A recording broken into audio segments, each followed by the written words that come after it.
Thank you so much for joining.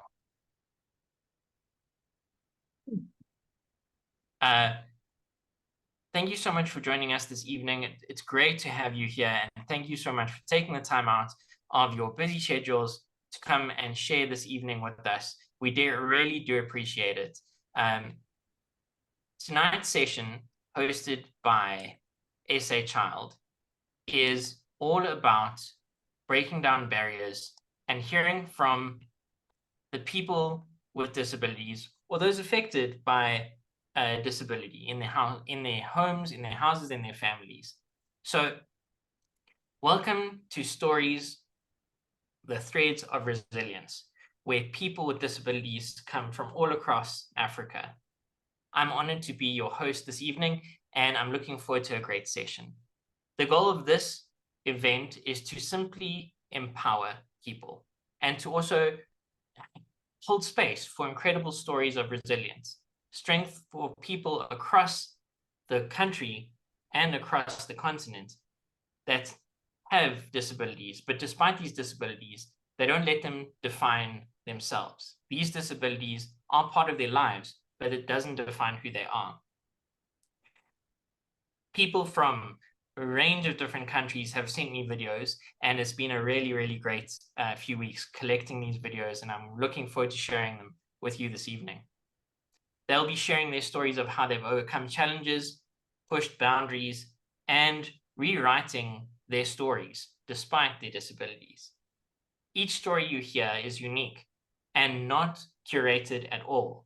I haven't changed anything. I haven't prompted them. I haven't told them what to say. They're speaking from the heart.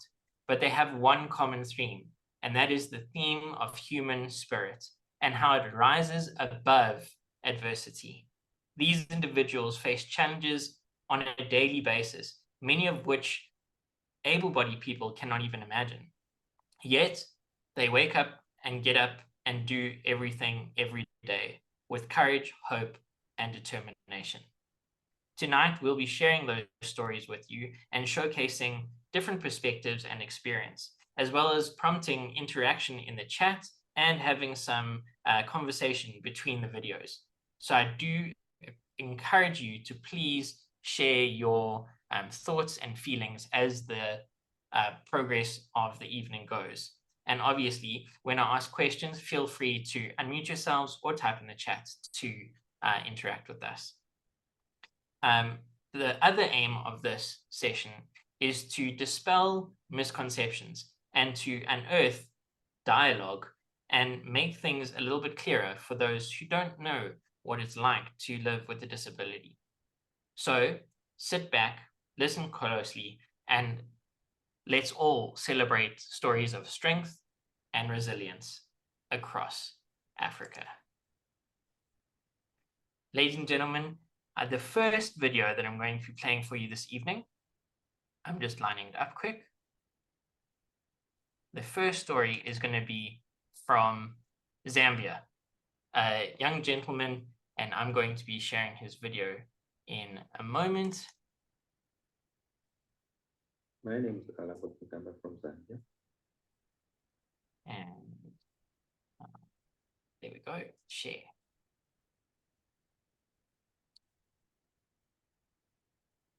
Ladies and gentlemen, please remember you can put comments in the chat while the speech is going. So if you feel very strongly about something he said, like you agree with it, or it jumps out at you like, I didn't know that, or that's really cool, please feel free to put that in the chat.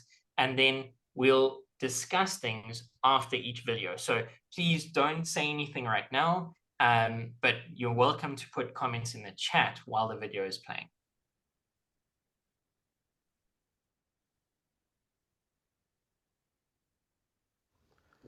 My name is Alango Sinkamba from Zambia. I had polio when I was just 4 years old. And one of the most challenging time was through my childhood up to secondary school, because I crawled going to school without using a wheelchair. Actually, at that time, I didn't even know that I was supposed to use a wheelchair, because I didn't even have any information pertaining to any accessory device of that nature. I endured because I had the backing of my family who supported me throughout, and also they gave me an opportunity to do everything that every child at home was able to do. I went to secondary school where I was transferred to a special school where it was my first time to use a wheelchair, which was even so difficult and challenging, but I managed to. Unfortunately, at this same school, every time the school closes, the wheelchairs were withdrawn from us. But I had somebody in my 10th grade, through a friend, I was given a wheelchair. And that's the wheelchair I used up to my grade 12. And I managed to have another wheelchair when I went into college where I did my accounting. And I was there, I excelled, I completed. I didn't go straight into a formal employment. I started my own business. But along the way, I ended up getting employed. I was the country manager for Autobox Zambia, which represented both Autobox South Africa and Autobox Germany, until at the time when we had COVID and everything again went sour.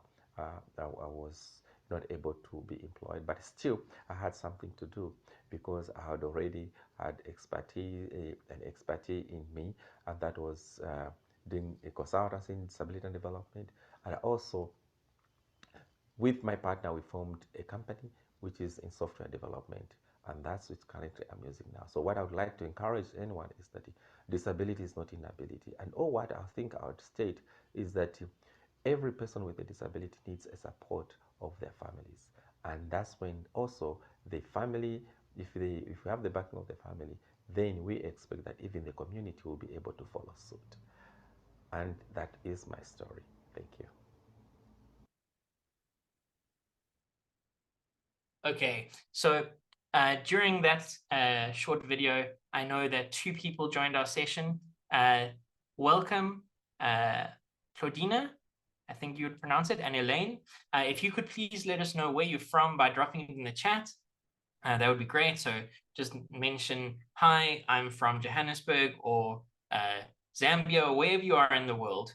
And then now I'm opening up the conversation. So we just heard from that gentleman from Zambia about his story with polio and how he went to school and faced some challenges, including having a wheelchair and then having it taken away from him during the holidays, only to be given it back later. So does anything jump out at you? Did anything resonate with you? Feel free to either unmute yourself and share now or drop it in the chat. I'm going to give us about a minute to warm up. So if you don't quite think of something right now, that's okay. I'm going to give you about a minute to think.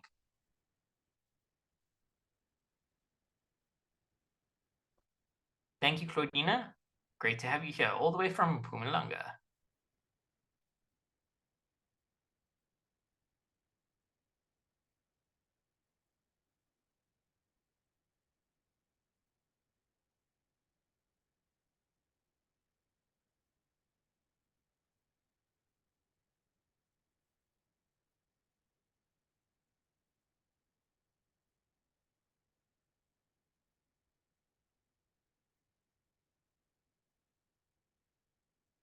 Oh, we've got someone else from Bloemfontein.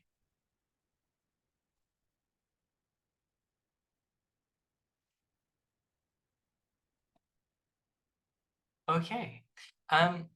Ladies and gentlemen, are there no comments or questions from the video we just asked or just watched? Just giving you one more opportunity.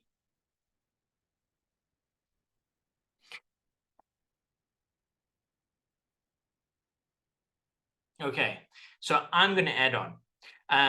For those of you who don't know, Autobox happens to be one of the very big wheelchair manufacturers in the world, and they're based in Germany.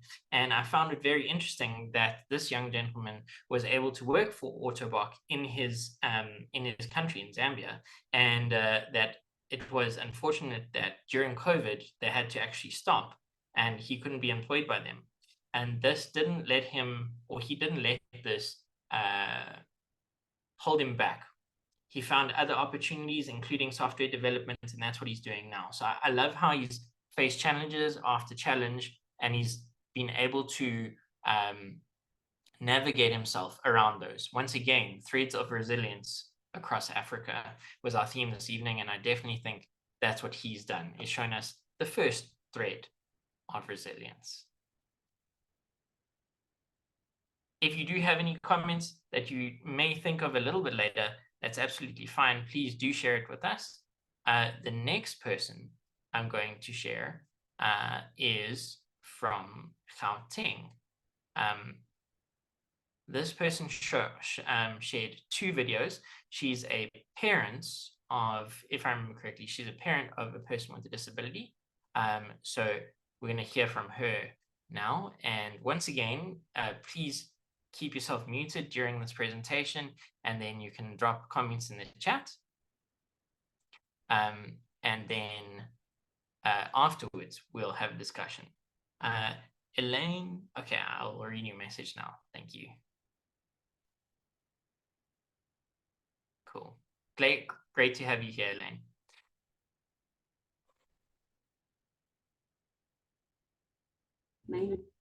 Okay. So I'll be sharing my screen shortly, and then we can watch the next video.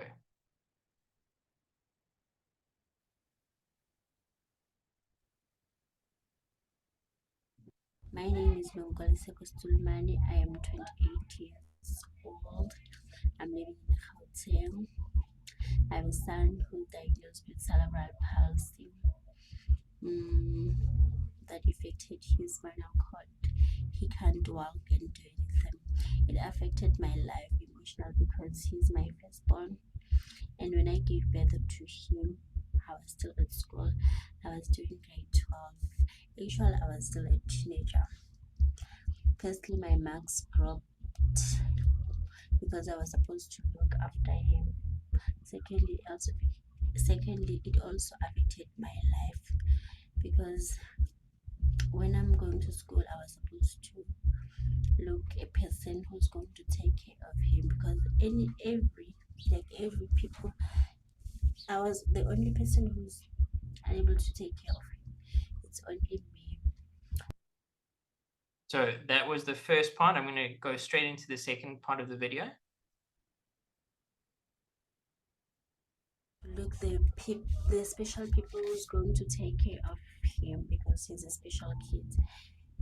He can't even go and crash there. They don't take a full care for him. So I was supposed to take care of him.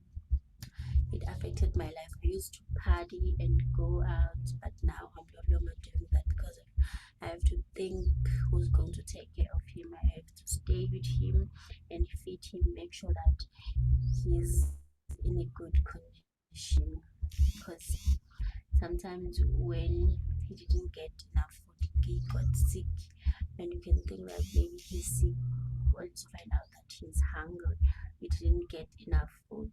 So it affected my life very bad, but now I accepted because I'm willing to go with him and go to town, let's say to mall, and go shopping with. Okay. So that was a lady who has not got disability herself, but rather has a son who has cerebral palsy. And it was her firstborn. So her firstborn was born with cerebral palsy. She was in grade 12 at the time. She found it very difficult to find people to help care for him. And this affected her in many different ways.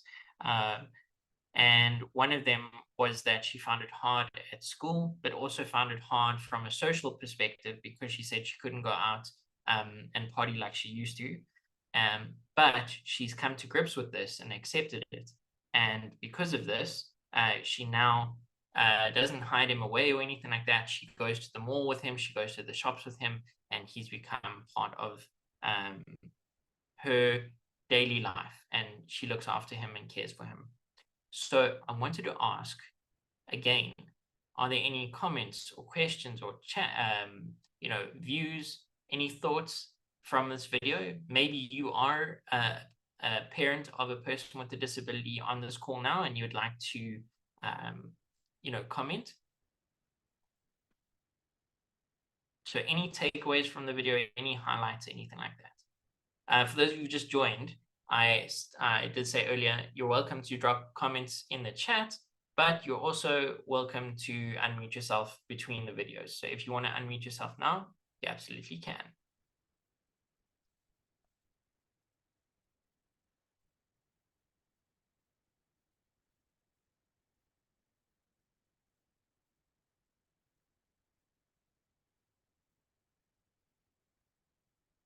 Okay, while you guys are thinking, because I'm not going to let you off too easily right now, I'm going to line up the next video. I'm just not going to press play.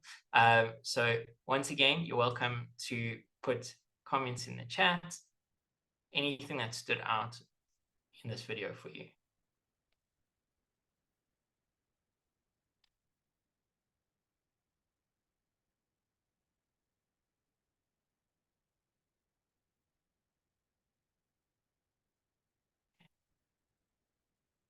Oh, we've got a very quiet crowd today. So no one has dropped anything in the chat. I just checked. No unmuted. No one. Okay. Then let me play the next one. I was hoping for a little bit more engagement, but that's okay.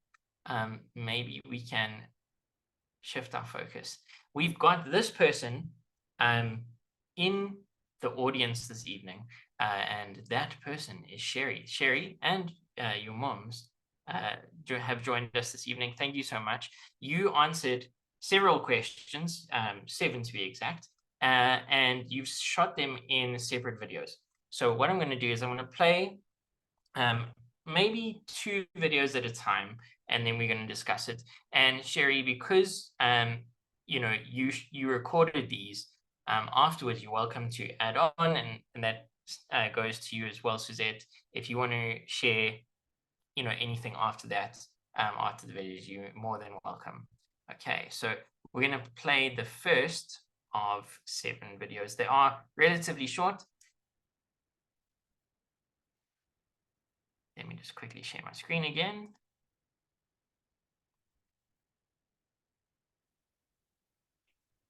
Question 1. Please introduce yourself. Hello everyone. I'm Sherry Breinert from Bloemfontein in South Africa. I was born with trisomy 21 Down syndrome, which means I have an extra chromosome 21 in every cell of my body. Do I look normal to you? Or do I look different from you? Look around. Yes, we all look differently. Can you see normal is a very difficult term to describe?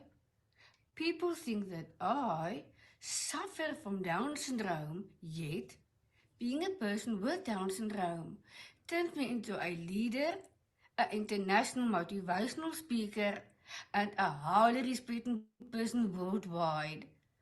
I prefer the terms atypical and typical. Question 1. Please introduce yourself. We all look differently.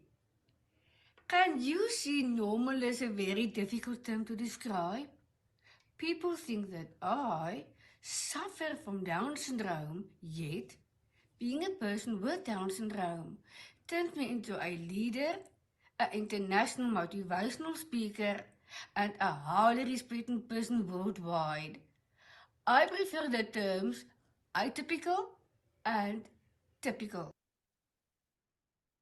So before I share again, I had to play that last part again. I think I love the shift of perspective, and I do the same. I'm also a person with a disability. I have cerebral palsy with hemiplegia, and I say that my disability is my greatest weakness, yes, but it's also my greatest strength because it pushes me forward and it gives me varied opportunities and different exposure. And Sherry, I love what you said. You said it's because of your Down syndrome that you are now a leader and that you've been able to speak on international stages and travel. And I think it's really, really awesome. Before I play the next video, it is Suzette, am I correct? It is the mother, yeah. Suzette, you've also been part of this journey.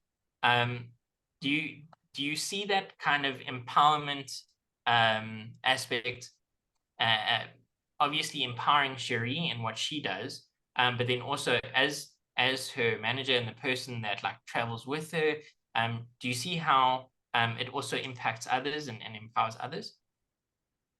Definitely, I do. Nick, thank you very much for this opportunity. I think these days it is something to be proud of, because it's not like the old days that we used to try to, people shouldn't see these babies. I listened to this dear lady saying, she didn't know what to do with the sibling and whatever. So it is a problem. It was a problem back then. But if I look at Cherie and the way she has been assisted, also by Down Syndrome South Africa, Down Syndrome International, and all the other big organizations that she's part of, everyone adds to her to the human being she is. So I think that a life that has a purpose now has also given me a purpose. So awesome. as a parent, I really am thankful that I could do this journey with her, and I actually praise the Lord for having a child like Cherie. Thank you very much. It's a pleasure, and thank you so much for sharing. Cherie, before I jump into your second video, is there anything else that you would like to add from your first one, or can I jump into your second one? Yeah, no, you can jump in at the next one. Cool. Ladies and gentlemen, this is the second question answered by Cherie. Question 2. Tell us how your disability affects your life. Down syndrome is a chromosomal defect, which is the result of a genetic disorder.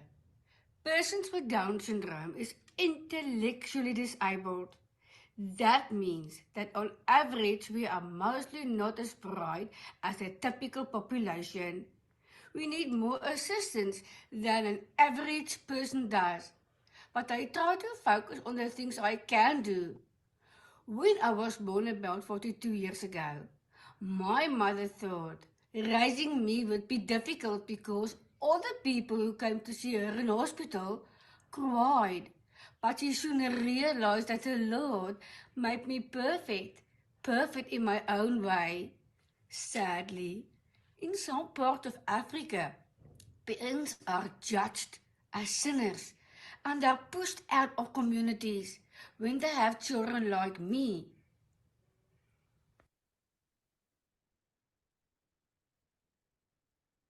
So for those of you who don't know, and it's probably pretty much everyone on this call, I have a sister who's Down syndrome, and she is 5 years younger than me. And Cherie, what you mentioned in that video about being like pushed out of the community and not always understood, unfortunately does happen, especially with children with mental disabilities, because it's so hard to understand. Like both, the person with the disability is facing a challenge, but then also society as a whole also faces challenges, and they don't always know how to welcome someone who's different, not only like from a physical perspective, but also like mentally, if they have mental challenges or mental difficulties. So I know my mom went through that same challenge, and I love what you said, Suzette, earlier about how it's more like that was then and not as much now. And I think that dial is shifting, and I'm really, really excited about that. I'm going to be a rebel because that's my name, Nick Smith, the Rebel Ninja, and my speaking brand, I am the Rebel Ninja. So I'm going to be the rebel again. Ladies and gentlemen, please feel free to drop your comments in the chat, anything like that. And if you feel like you want to share anything to the conversation now in between videos, please feel free to unmute yourselves. So do we have any comments or anything in the chat that you want to drop there?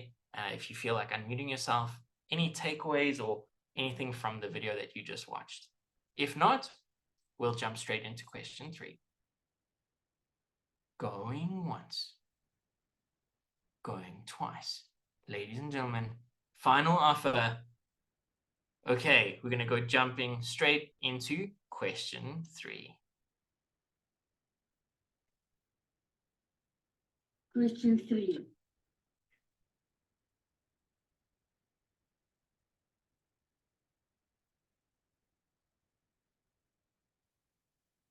Question 3. I faced many challenges when I grew up. One that stands out to me is when I wanted to attend a mainstream school in South Africa.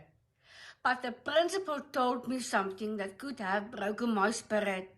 He said that allowing me into his school would give it a bad name. In his eyes, people like me, people with intellectual disabilities, did not belong in a mainstream school. I asked for a chance, for just 1 month, to prove him wrong. It showed him that every person, no matter their abilities, has something unique to offer. With the right support, I achieved more than he could have imagined. The learners and teachers embraced me, and they said they learned from me just as much as I learned from them. The experience showed everyone that inclusion is not just about helping people like me, it enriches everyone's life.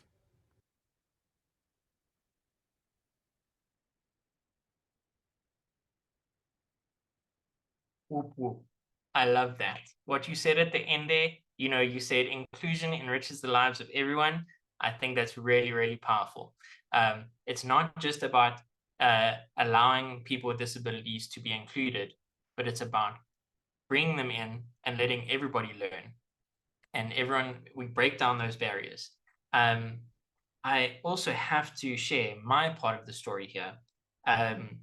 You mentioned in your video now, you said when you tried to go to an able-bodied school or a normal, in inverted commas, school, you met that challenge with the headmaster. When I was 6 months old, I was involved in a car accident.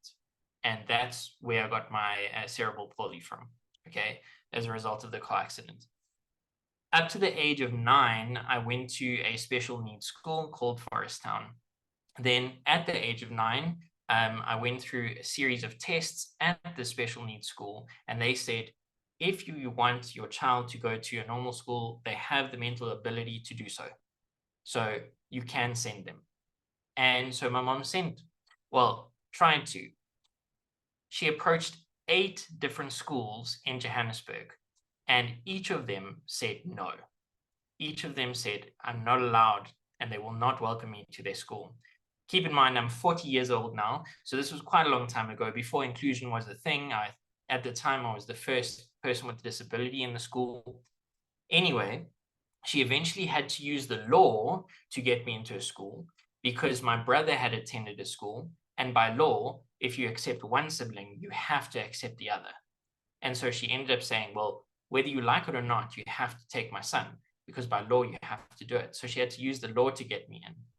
And I ended up staying, I joined that school in standard 1 or grade 3, and I ended up leaving at standard 5, grade 7. I'd spent my whole time there, and I ended up leaving with a standing ovation at the final valedictory celebration. Because like you said, Sherry, it's about proving people wrong, and it's about rising to those challenges. Again, those of you who joined a little bit late and you didn't hear the intro, tonight's session is all about threads of resilience, stories across Africa. And this is what it is. We face challenges as people with disabilities, but we rise to them, and we are resilient. Now, I see 2 or 3 messages in the chat. I'm super, super excited. Thank you so much. I'm going to quickly jump in. So if you want to read for yourself, you're more than welcome. They are in the chat, but I'm going to read it as well. I hope I'm pronouncing this correctly. Marianne. Marianne says, thank you, Nicholas and Sherry. I so wish we can clone advocates such as yourselves to come and share your lived experiences with our undergraduate students. It is not easy for able-bodied persons to understand what it means to be, in inverted commas, different, even though they chose professions intended to make better the lives of all, we have so much to learn. Thank you so much, Marianne. We can definitely chat later. You're welcome to drop us a message in the Zoom chat. We'll definitely help you out. I love breaking down barriers and building bridges, as does Cherie. So we can definitely help you where we can. And I think, as people without disabilities, I mean, the fact that you're even here in this audience, I want to applaud you for doing that, because it's so easy for people without disabilities to just go, it's not my problem, and push it aside, or I don't understand it, so I'm not going to pay any attention to it.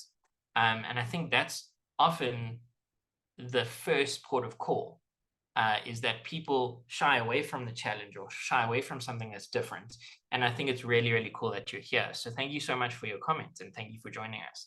Abigail also posted a comment in the chat. Good evening, I'm Abigail, and I am a career advisor, parental support for parents or guardians of care or caregivers, and it's very important. Thank you so much for joining us, Abigail. Those of you who joined late, please won't you also let us know by dropping in the chat where you're from in the world or in Africa. So Abigail, this is going to be a great session for you as well, especially as a career advisor, because I'd love to hear, and obviously parental support, anything that you've kind of come across or anything that you learn that's a little bit different from the session. And then Marianne replied again. She said, I am a physiotherapy lecturer with a special interest in cerebral palsy. Okay, CP all the way. Hoo-ha. For those of you who didn't hear, I happen to have CP.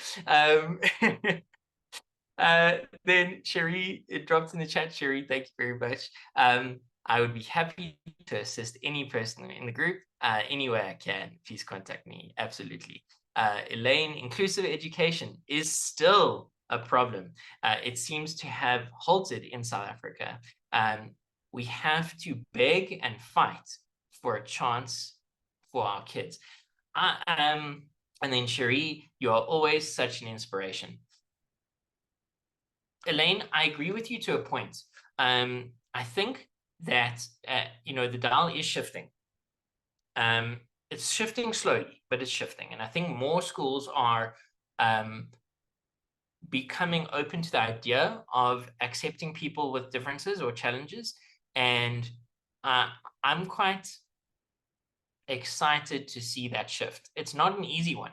I mean, at my school, I'm the only teacher with a disability. And so when any student with a disability is in the school, they often say, okay, Nick, can you give us a little bit of guidance, or can you help us out, or can you touch base? And I do that because I'm trying to help them break down that barrier. So they are taking a bit of a risk in, incorporating or bringing in someone with a disability, but that's really, really cool that they did that, So yes, it is slow, but there is slow progress. Elaine, I do see your hands up. I just want to quickly make double sure. I just want to finish your comment. You said yes. Oh, no, Sherry, you're always an inspiration. Okay, so before we go to Abigail's comment in the chat, Elaine, please feel free to unmute yourself and share what you want to say. So, Nicholas, thank you very much for this wonderful platform to be able to share our knowledge and our thoughts on what is being shared here. And Sherry, I am your biggest supporter, you know that. I just want to say, and I appreciate that you in a school that that perhaps has an inclusive policy, but I think that I would like to share that many of our parents struggle to get our kids with Down syndrome into mainstream schools. So while there are inclusive policies and there are some schools that are opening up and have opened up, I mean, my son did go to a mainstream school when we were in South Africa. The challenge still remains that the schools are not open to it. And in many eyes of people who work in the Department of Education, they believe that inclusive education is actually being inclusive in special schools rather than in mainstream schools, whereas having a supportive environment in a full inclusive school would be much more beneficial for all students, not just persons with intellectual disabilities, not just persons with just like physical disabilities, but persons with that are typical as well. So I just wanted to share that. I know that you've got lots to do, but I just had to. Thank you so much. Well, thank you so much for sharing that, Elaine. You know, it's a very difficult journey for everybody concerned, for the schools, for the people, for the parents. I'm going to share a very quick story. My sister with Down syndrome went to a special needs school, then went to a normal or mainstream school, and actually did worse at the mainstream school because they just put her in the corner and they said, just color in because we don't know really what to do. They weren't taught, they weren't given the skills, they weren't given the training how to support a person with a disability, let alone Down syndrome.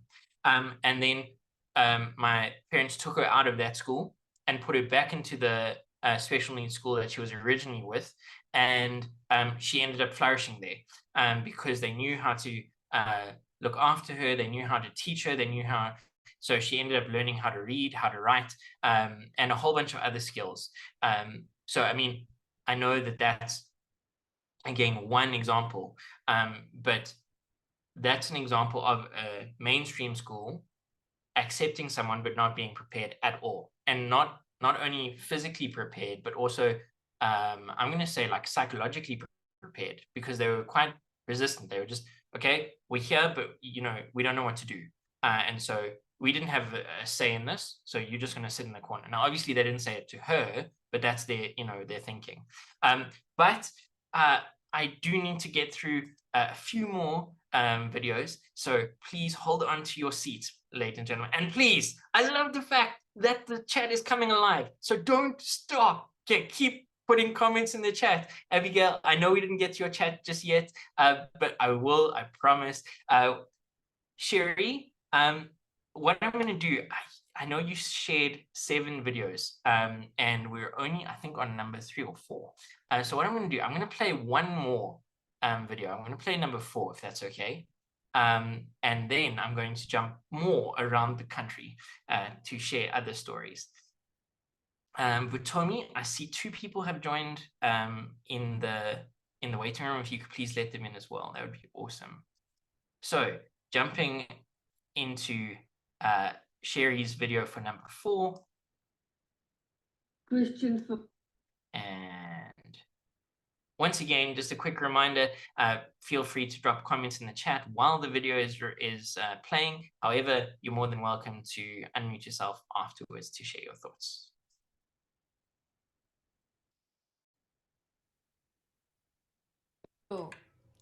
I believe I am perfect in the eyes of the Lord. There was no sin, no mistake. I truly believe I would not be able to do the work I do if I had the right number of chromosomes.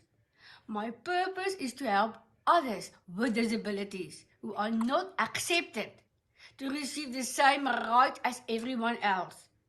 I will start with these persons and help fight with them for their human rights. We all deserve to be treated with dignity and respect. I had to play that one, and that's why I'm ending there, because I love that. That should be like a video on its own. We need to fight for dignity and respect. And thank you so much, Sherry, for fighting that good fight. I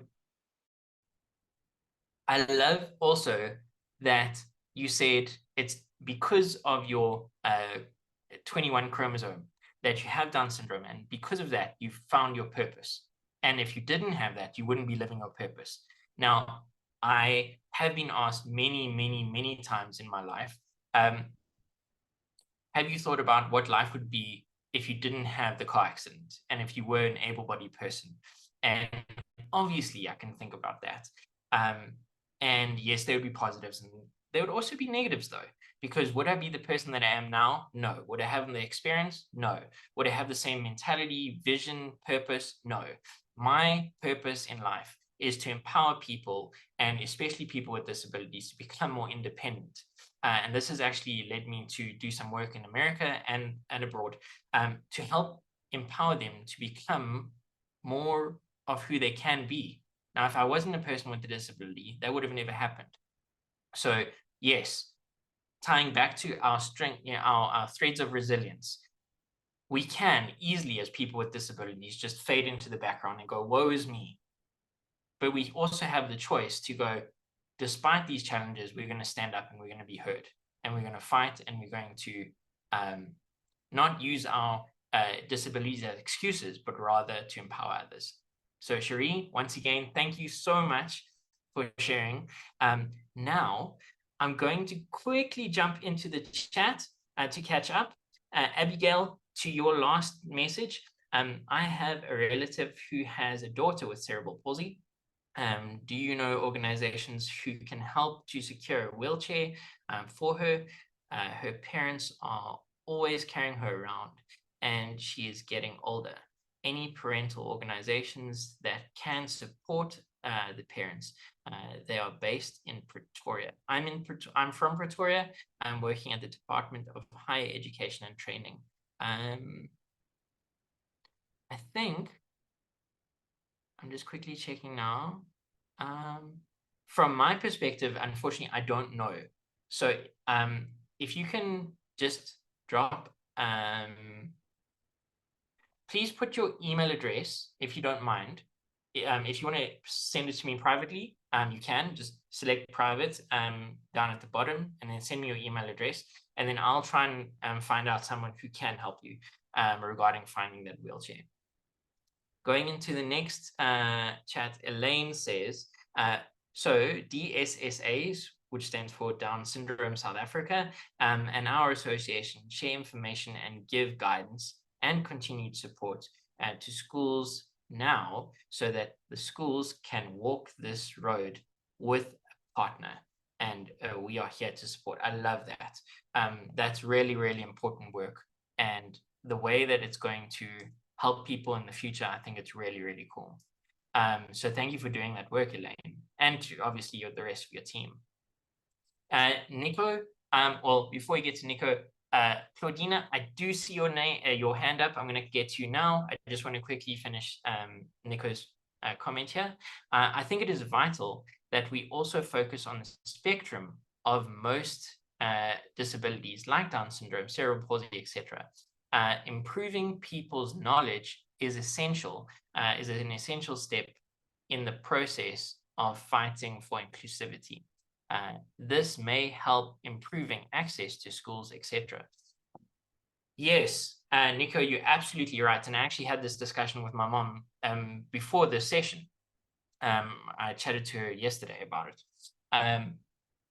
There is a vast array of any disability. You get low functioning and high functioning. You get low impact and high impact disabilities. And there is such a spectrum that, for example, you can't say all Down syndrome people can, or all Down syndrome people can't. Likewise, you can't say anything like all CP children can, or all CP people can't. And it's literally a case-by-case basis. And you have to, as an individual, especially as a person without a disability, interact with the people and get to know them and find out what they're about. I always say, learn about them and their personality before their disability, because then you get to know who you're really, interacting with. Thank you so much for the email there, Abigail. I will definitely look into that for you.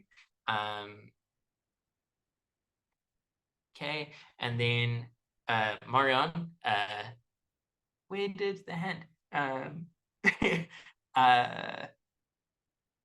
Okay, I'll get back to it. Marianne says, agreed with Nico.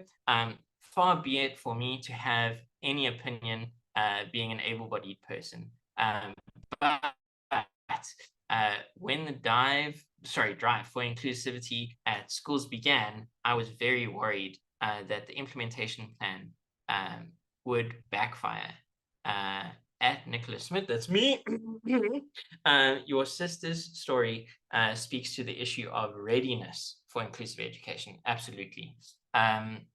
So I agree with you 100%. She is now 35, so this was quite a long time ago. So again, I hope things have moved along quite fast since then. As was mentioned earlier by Elaine about, you know, DSSA helping and really pushing that boundary. So it's very cool. So Adina, please unmute yourself and share what you would like to share. Okay, thank you, Nick. I earlier dropped my hand because I was like, okay, I don't want to disturb the flow. But anyway, I wanted to respond to Abigail's reference on a relative with a child who was struggling to obtain a wheelchair. To say in the health sector, we have a provision of devices for children with disabilities. So it will be for them to go to their nearest district hospital for assistance in the occupational therapy unit. That is the standard norm nationally, and we are obliged by the assistive device policy to issue under free healthcare also for children with disabilities. Thank you. Adina, thank you so much for sharing that. Can you please do me a favor and just jot down like the department or whatever that you mentioned, just drop it in the chat so that Abigail can write that down if needed. Okay, I'll do so. Thank you so much. Okay, ladies and gentlemen, we're going to, I recognize that it's 10 to 8. So we've got a little bit of time. We didn't get through all the videos, but that's okay. I'm going to definitely play one more video, and that video, just let's hear from this lovely lady here. Different perspective. Hi. And let me quickly share here.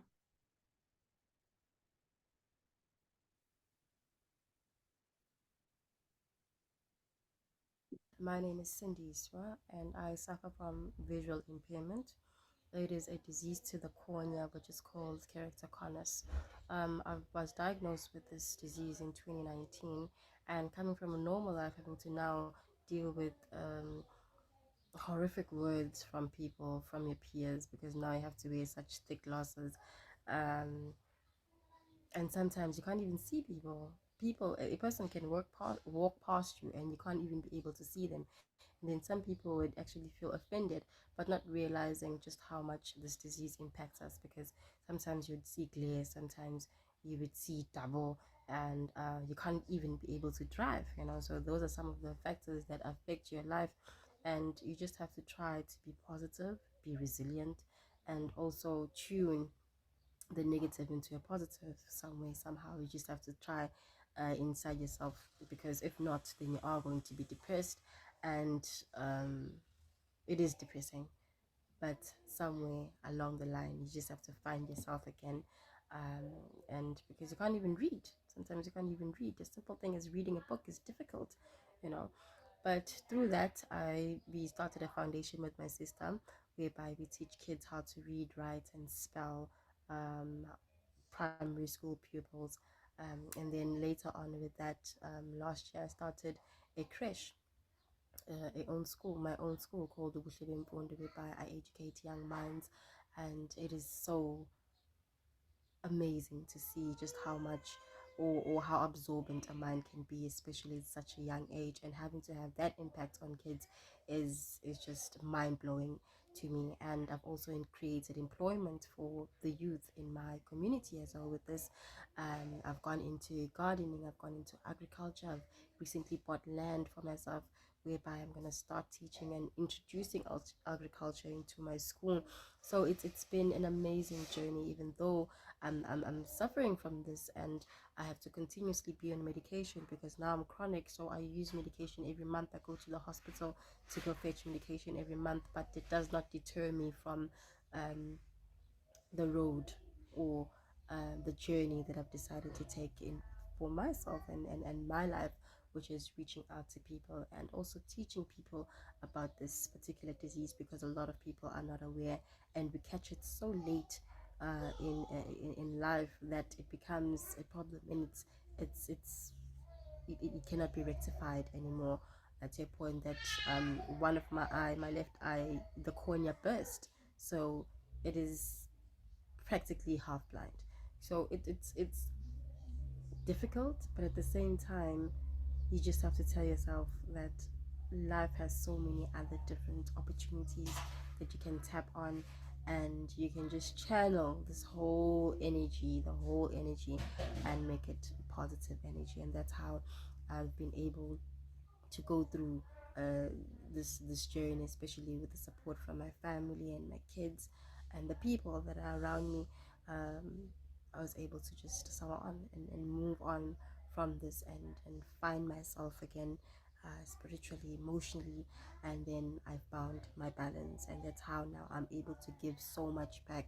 I'm currently studying as an ECD practitioner, and I'm looking forward to moving forward up until wearing my doctorate, because I really want to study children and the philosophy behind the whole ECD program, and introducing this knowledge to our young minds, because if you nurture them young, then the future is definitely going to be bright. So yeah, it's been a hard journey, but at the same time, I've learned so much about.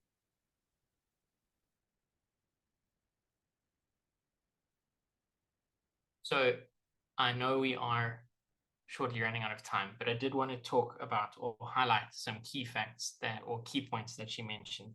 The first is focusing on, being a victor rather than a victim.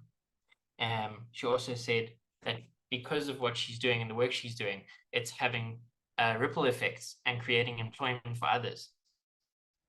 And that's a great example of empowerment and resilience, because it's not only allowing that person or herself to be empowered, but by empowering herself, she's now empowering others. And I think that's really, really cool. The other thing I wrote down, links to the gentleman's comment. He was our first video that we watched this evening, and he said one of the important things is having support, and it's because of the family support that he was able to level up, so to speak, and go and study. She said the same thing. And once again, I just want to take this opportunity to thank everyone for coming and for listening to these stories, because now you're a part of that support structure. Just by being here, you're breaking down those barriers. Just by being here, the next time you come in contact with a person with a disability or challenge of any kind, you might think twice and approach it slightly differently and turn into a supporter. And I think that's really, really important. Also, to any family members, caregivers, anyone in the service industry that's helping people with disabilities or other challenges, like physiotherapists, to you and everyone else, thank you for the work that you do. Thank you for the support that you create. It's really, really important. And you're not only just helping that one person, you are helping so many other people that you don't recognize that knock-on effect is having. Before I close, there are other videos that I'd love to share, but unfortunately we've run out of time. So I'm going to be sharing these videos with Child SA, and we'll hopefully, with their permission of the people who created them, we're going to be sharing them on social media, and you'll be able to see, for example, all of Cherie's videos, as well as some others, and maybe watch again some of those that were shared this evening. If you can please do me a favor, with 2 minutes left, please drop in the chat one thing that stood out for you, or one aha moment, anything that jumped out at you in the session. Just drop that in the chat now.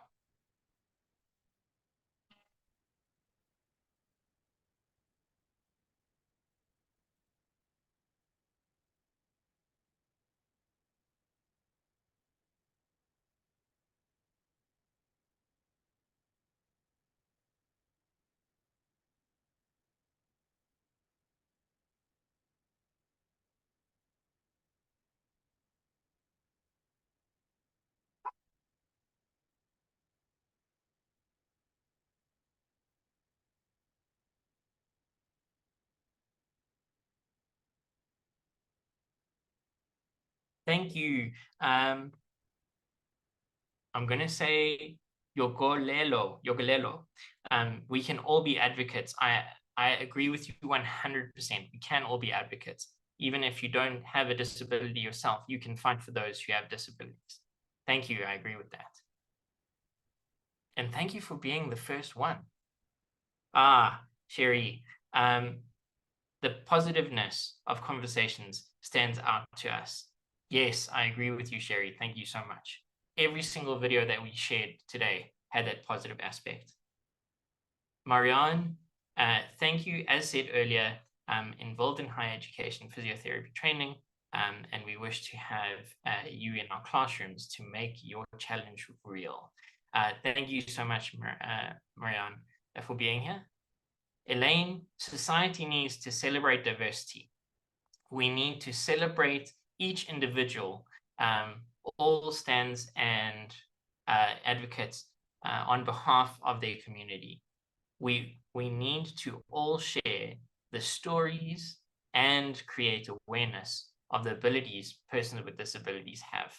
Absolutely. Focus on the ability rather than the disability.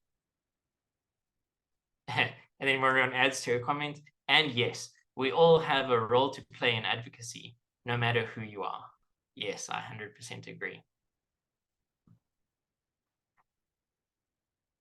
Jackie, thank you all for sharing your experiences and for getting these conversations started so that inclusivity is the norm. Elaine asked the question, who stands and advocates on behalf of their community? Any other comments or questions? If you do, please feel free to keep dropping them in the chat, even though we've just gone past. Once again, thank you so much for joining us. Do not leave, please, without dropping us a message and sharing what was what stood out for you in this session.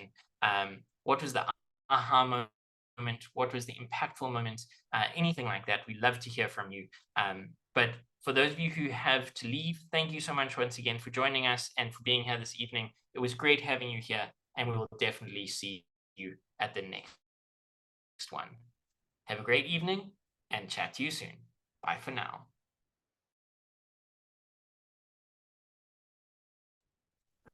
Bye. Thank you. Thank you. Cheers. Goodbye. Bye. Bye, Thank you. Elaine. Goodbye. Bye, Bye. Sherry. This is it. Bye, Elaine. Bye, Nick. Bye. Bye, everybody. Bye-bye. Cheers.